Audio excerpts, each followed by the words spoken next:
OK。今日同大家介紹一下最新嘅環保嘅技術。咁我哋睇一睇咧，傳統嘅燈管有3款嘅，第一代嘅 T12，第二代嘅 T8，第三代嘅 T5。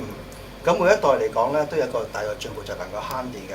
咁我嘗試俾大家睇一睇點樣慳電嘅法。咁我先將個第一代嘅 T12 我哋安裝好佢。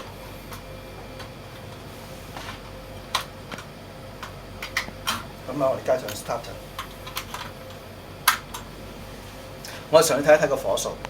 咁開着咗之後咧，差唔多有成47、48火嘅。咁呢個係新嘅支架嚟嘅。咁我哋嘗試一下，再換一個第二代嘅。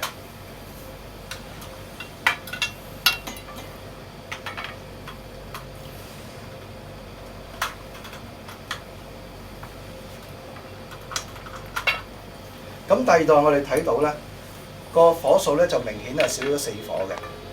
咁呢個係已經係有進步㗎啦。